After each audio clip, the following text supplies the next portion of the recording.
હવે આ પ્રોજેક્ટમાં છે ને આપણા મકાનની એક્ઝેક્ટ સામે આરએમસીનું વિશાળ ગાર્ડન જોવા મળે છે। જો આ એલિવેશનમાં આપણે 3 BHKના 5 મકાન બનાવેલા છે, જે આ પેક શેરીમાં આવે છે, જ્યાં પાછળ તમને મોટો બધો કોમન પ્લોટ પર્સનલ સોસાયટીનો એઝ ઇટ ઇઝ જોવા મળશે। અને જો વાત કરું ને તો 47 લાખ રૂપિયા, કેટલા 47 લાખ રૂપિયામાં એક સેમી ફર્નિશ્ડ યુનિટ આપવાના છે, જેમાં લાઇટિંગ, પીઓપી, આ તમે જુઓ ને ટીવી યુનિટ પાછળની ટાઇલ્સ 2x4 ની ફ્લોરિંગ નીચે વાપરેલું છે, બધા ડોર લેમિનેટ, બધા અટેચ ટોયલેટ બાથરૂમમાં ફિટિંગ સાથે એઝ ઇટ ઇઝ મળવાનું છે। તો આ તો હતી છે ને ફૂલ ફ્લેજમાં આપણી હાઇલાઇટ્સ।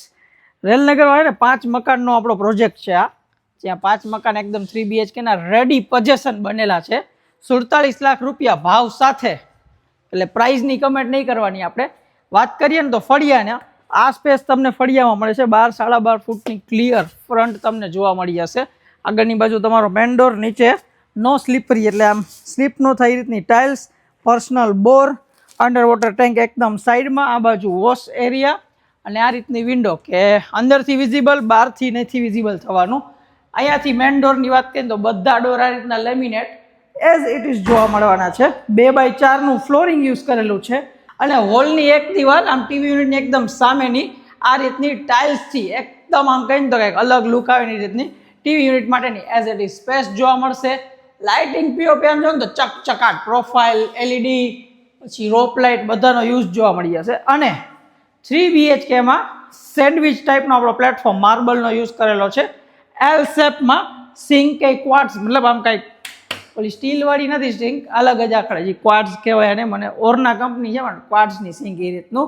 અને કિચનની ટાઇલ્સની વાત કરીએ તો જો મોટી મોટી હેવી ટાઇલ્સ ગોલ્ડન પટ્ટી સાથે, એટલે કિચનનો લુક એ સારો આવે।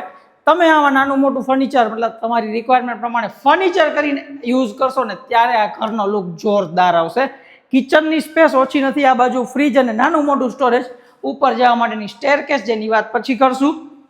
અંદરની બાજુનો બીજો રૂમનો ડોર, રૂમ સાઇઝ, આ બાજુ વોર્ડરોબ સ્પેસ ડિઝાઇન કરેલી છે આટલા માર્બલના પથ્થર સાથે। વધારાની સ્પેસ તમે આ બાજુ પણ ડિઝાઇન કરી શકો છો ને અભેરાઈ આખી બનાવીને આપવામાં આવેલી છે।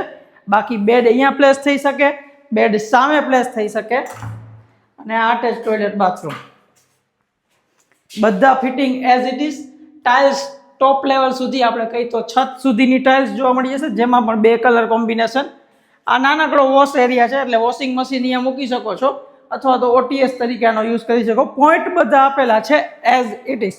હવે ફર્સ્ટ ફ્લોર ઉપર, જેમાં પણ SS ની રેલિંગ જોવા મળી જશે, પ્રોફાઇલ લાઇટ, આપણે નાઇટ લેમ્પનું કામ કરે, આપણે સીડી ચડતા હોય રાતના તો એઝ ઇટ ઇઝ। અને બ્લેક ટપ્પા મારેલા છે, એટલે એમાં પણ સ્લીપિંગ કે પાણી વાણી ઢોળેલું તો વાંધો ન આવે। મોસ્ટ ઇમ્પોર્ટન્ટ વાત કે 65-70 વારના મકાનમાં પેસેજ એરિયા ગાયબ હોય, બીકોઝ અહીંયા બાથરૂમ આવી ગયું હોય એટલા માટે, પણ એઝ પર વાસ્તુ બંને રૂમના બાથરૂમ એક પાછળ ને એક આગળ, કિચનની ઉપર નહીં આવે, અને પેસેજ પણ મોટો મળશે। તો સ્ટડી રૂમ, પૂજા રૂમ કે વર્ક ફ્રોમ ઓફિસ વાળી વસ્તુ તમે બહાર સેટઅપ કરી શકો છો। હવે તમને રૂમની સાઇઝનો આઈડિયો આવશે। બીજો રૂમ, કબાટની સાઇઝ થોડી વધી જશે, પીઓપીની ડિઝાઇનમાં થોડોક વુડન આર્ટ્સ આવી જશે। બાકી આ attach toilet bathroom same as it is સાઇઝનું રહેવાનું છે। આ બાજુ ટેરેસ ઉપર જવા માટેની સીડી, આપણે ટેરેસ ઉપર જાશું, આરએમસીનું ગાર્ડન બતાવવાનું છે।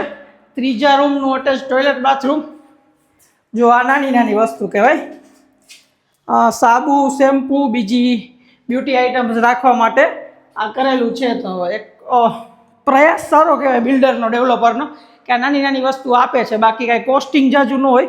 ફૂલ સાઇઝનો રૂમ, વોર્ડરોબ માટેની જગ્યા, અને આ રીતની સ્ટેન્ડિંગ પ્લસ સીટિંગ બાલ્કની, આ ગાર્ડનનો વ્યૂ। પછી આમ આગળ આવીને તો ઉપરની બાજુ 2 બાજુ ટેરેસ આવશે, મેટલના ડોર, આ પાછળની બાજુની સ્પેસ, પાછળ ફૂલ રેસિડન્સી છે, એટલે જાજી જગ્યા નહીં, પેસેજ આટલો મળશે તો વધારાનું સ્ટોરેજ ને બધું એ બાજુ થઈ જશે। અને આગળની બાજુની ટેરેસ એઝ ઇટ ઇઝ, ત્યાંથી તમને સોસાયટીનો વ્યૂ આપણે બતાવીએ। પહેલાં આરએમસીનું ગાર્ડન ફૂલ સાઇઝનું છે, અહીંયાથી લઈને આમ સુધીનું, જે વોકિંગ ડિસ્ટન્સમાં જ આપણે કવર થઈ જશે। અને આ બાજુ આપણો સોસાયટીનો કોમન પ્લોટ આવશે, કે જે કોઈ પ્રસંગ માટે, એટલે પાર્કિંગની આ 2 સમસ્યા હંમેશા માટે દૂર થઈ જશે।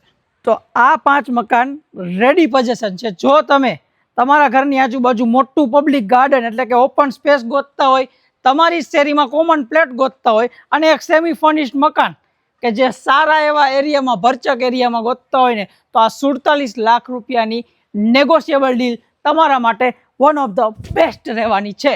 તો વધુ ડિટેલ્સ માટે ગૃહ નિર્માણ રિયાલ્ટીનો એક્સક્લુઝિવલી સંપર્ક કરવો. વધારાની ડિટેલ્સ ડિસ્ક્રિપ્શનમાં આપું છું. આપણે મળશું આપણા નવા વિડીયોમાં. ત્યાં સુધી જય હિન્દ.